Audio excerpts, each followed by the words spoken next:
Hi everyone, welcome back to my channel. My name's Tamlyn and this is Sewn on the Tyne, and I'm here today to share with you a little tutorial on how you can make one of these gorgeous book sleeves.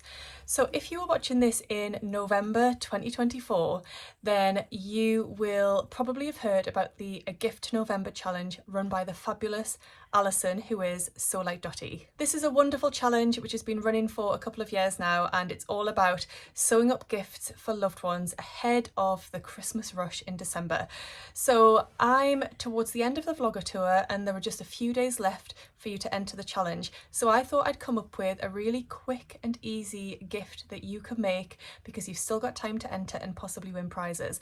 If you're not watching in November 2024, then don't worry, this is just a really lovely tutorial for you to make a gift that can be given at any time of year. So I hope you enjoy it and let's get started. Oh, I should probably tell you how to enter the challenge. I'll leave details to Alison's channel down below where you can go and find all of the details, and to her Instagram, but basically you will need to either email Alison or share your make on Instagram with the hashtag AGTN24 and tag Alison. Let's get started with the tutorial. You're not going to need many things and this is going to sew up in no time. So to make your book sleeve, you're just going to need two different types of fabric. So these are both cottons. I've gone for this lovely one for the outer of mine, and then this is going to be the lining fabric. You could use the same fabric for the outer and the lining, but I think it just adds a nice touch to have something a bit different on the inside. I've chosen this really adorable label, which is from Little Rosy Cheeks. This just goes perfectly with like the nautical theme of my fabrics.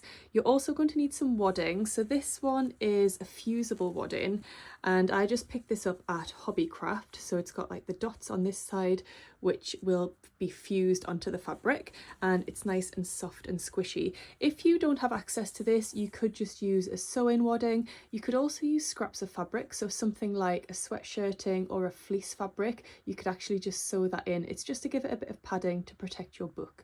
You're also going to need a couple of other things, so simple marking tools and measuring tools and some cutting tools, as well as your sewing machine and thread. So let's get started. I actually decided to make myself a little template because I know that I'll be using this a lot and making a lot of book sleeves for gifts and for myself. So I just got some paper and I drew out my rectangle. So I've gone 23 centimeters widthways and then 27 centimeters lengthways. So the finished book sleeve is actually going to be 21 centimeters wide by 25 centimeters tall, but then I've got an extra centimeter for seam allowance at each side. So I've just made a note on here that this is for a paperback book sleeve. You can change your measurements if you wanted to make it for a hardback or for a Kindle or something like that. So I'm going to cut out two of my outer fabric, two of my lining fabric, and two of my wadding, all using this template.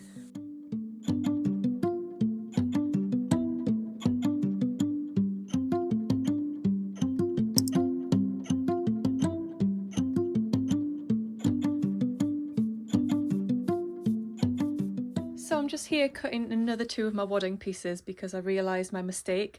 I want 4 pieces of wadding because I want to pad both the outer fabric and the lining fabric. So I'm going to change that on my template. I'm going to change that to cut 4 wadding, and I'm just going to cut these extra 2 pieces out now.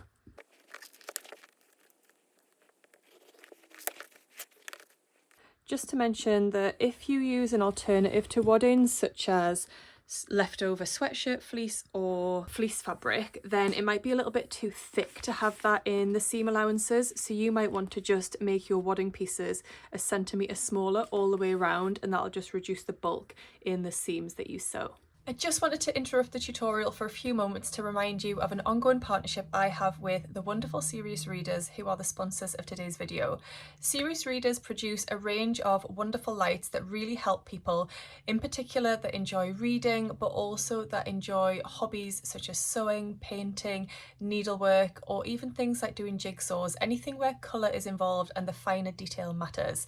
So my partnership with Serious Readers has been going for around 2 years now, and I use my light every single day. It really genuinely helps me. I was working on a project this week where I was having to mark buttonholes on this incredible fabric. This is a lovely leopard print denim from Rainbow Fabrics, and I was having to mark buttonholes and then sew buttonholes and then cut open the buttonholes and sew the buttons on.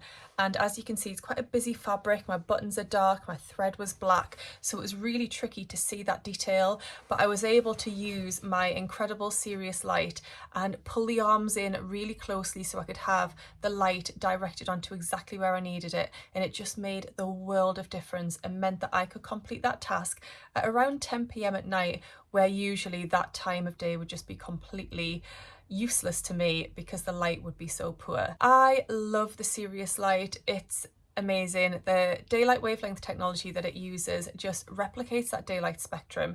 It means that you're not straining your eyes. So these lights are also great for people who perhaps have eye conditions or whose eyesight is deteriorating. It can really help those people too. So if you wanted to invest in one of these lights, you can do with a £100 discount. So you can enter the code Tamlyn24. That will get you £100 off any of the lights in the high definition range, and also free UK delivery, so that is fantastic. The lights also come with low heat, low energy, and a full 5-year warranty, which includes a bulb life guarantee. So I think that's really fantastic in terms of peace of mind too. So I'll leave all of the details down below if you'd like to invest in one of these lights or maybe treat a loved one this Christmas time, then you can do so with a bit of a discount. Thank you to Series Readers for sponsoring this video. So I've just been and fused my wadding onto each of my pieces. So the way that I did this was I lay my piece of wadding down glue side up, so the dotty glue side facing up, and then I lay the fabric down on top of that, and then I just applied very, very light pressure over the top of the fabric. It doesn't take much to just melt that glue and to just fuse it together lightly. And the first one I did, actually, I feel like the pressure I used was far too high. I have squished the wadding down a little bit and it's gone a little bit flat. This is one of the lining pieces, so I'm not going to worry too much, but on my next ones I definitely used a lighter pressure and I've still got that lovely fluffiness in my wadding. So all 4 of my pieces are now fused. So if you want to include a label like I'm going to do, you're going to want to mark this on now if you're going to sew it onto the front of one of the pieces of fabric. If you wanted to sew it into the side seam, then don't worry about it just yet. I'm going to mark it in the bottom right hand corner of one of the outer pieces, so just make sure if your fabric has a direction that you're making note of that. If this was my front piece, I'm going to do mine in the bottom right hand corner. I'm going to measure in 3 centimeters along and 3 centimeters up, and that will be the bottom right hand corner of my label. So let's do that. I've just made a little mark here which is going to be the bottom right hand corner of my label, so I'm just going to go ahead to my sewing machine. I'm going to get that threaded up in a thread which ties in nicely with all of these colours. I'm just going to go for a simple blue, and you're just going to want to use a universal needle, to be honest. Something like a size 70 or 80 will be absolutely fine for this project. I made a very last minute decision to use a very narrow and very short zigzag stitch to sew on my label. So I'll just show you the effect that that gives. So it's like almost like a satin stitch. It's a really tight stitch all the way around. It would have been better if I'd have done that without the wadding on the back. If I'd have just done it on the cotton, it would have gone through my machine a lot easier, but I just think that gives such a nice finish. So to do that, I just set my sewing machine to a zigzag stitch, and then I had it at a width of 2 millimeters and a length of 0.1 millimeters. My machine is a Brother Innovus F420, by the way, so it was stitch number 5, the zigzag stitch, just in case you have the same machine. So yes, I think that gives a really lovely effect. However, you can just use a standard zigzag stitch or a straight stitch, absolutely fine. The next step is going to be to take one outer piece and one lining piece. We're going to place those so you've got, if you've got a direction, it's going to be the top of the rectangle. So you're going to place them so that short edges meet. I'm just going to stitch along that top short edge there with a 1 centimeter seam allowance and press that seam allowance open, and do the same with the other 2 pieces. I have now got my pieces, my outer and my lining, sewn together, and I've just pressed those seams open. I used a pressing cloth just to help me because the iron doesn't really love the wadding, or the wadding doesn't love the iron rather.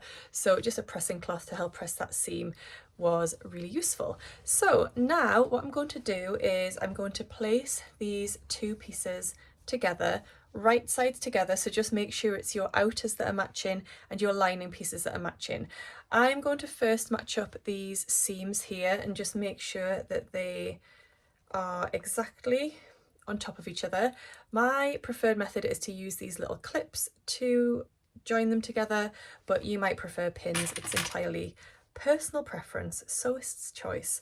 So I just match up my seams first, like so, and then I'm just going to continue and clip around the outer and around the lining, but I'm going to leave myself a little gap at the bottom here, maybe 3 to 4 inches wide, so that we'll be able to turn it through once we've sewn it right sides together, because we want obviously the right sides to be on the outside. So I'm just going to continue to clip that, and then I'm just going to go ahead to my sewing machine and I'm going to use a 1 centimeter seam allowance. I'm going to sew from one side of the gap all the way around here and then back, remembering to leave that gap that I'm going to mark now.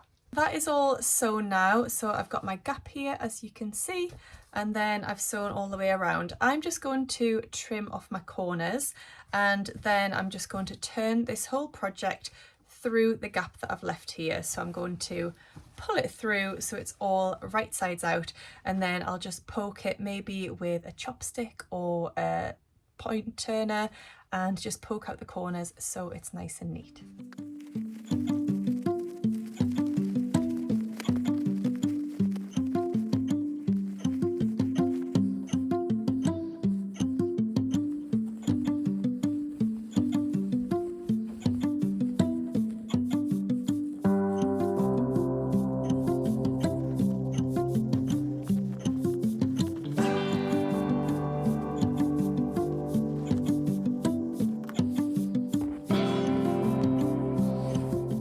We now have something that looks like this. I've just been over to the iron and I've just given this a little press just to make sure it's nice and neat, and I've just pressed the seam allowance of the little gap in so that this is going to be nice and easy to sew. So all we have left to do now is to sew that gap.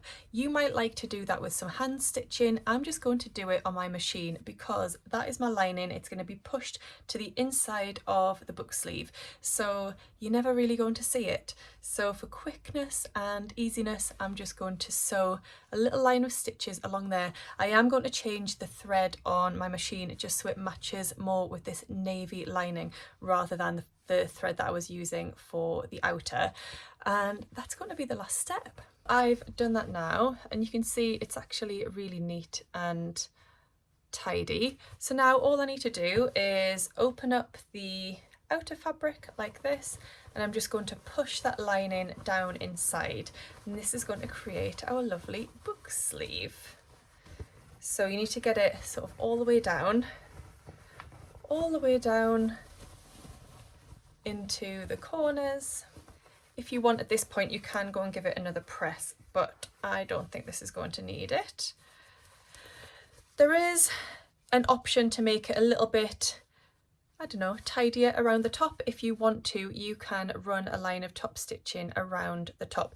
Just bear in mind that obviously you'll need your bobbin thread to match your lining fabric and your top thread to match your outer fabric. But there we go, that is the finished book sleeve.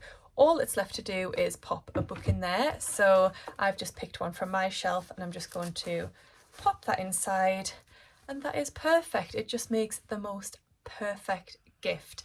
And I've got so many book lovers in my family that I love buying books for people as gifts, and just being able to make a little book sleeve to go with it is brilliant, and it just makes it an extra special kind of gift. You're not just giving them a book, it's also something handmade and something to keep their book nice and protected as well.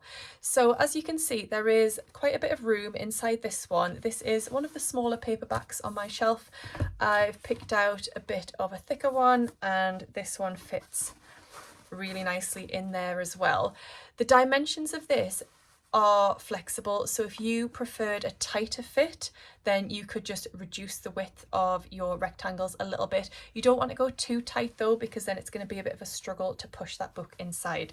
It's good to have a little bit of room, and then that can just sit in your bag and keep your book lovely and protected. So I really hope you've enjoyed today's video and learning how to make this gorgeous book sleeve. Do let me know in the comments down below if you are going to try this tutorial. And yeah, if you don't already subscribe to my channel, please do. If you'd like to send me over a little coffee or tea, you can do that on my Ko-fi account, which is linked down below. And yeah, if you don't already subscribe, please join us here. And if you've enjoyed the tutorial, please give it a thumbs up. Have I remembered to say all of the things I needed to say?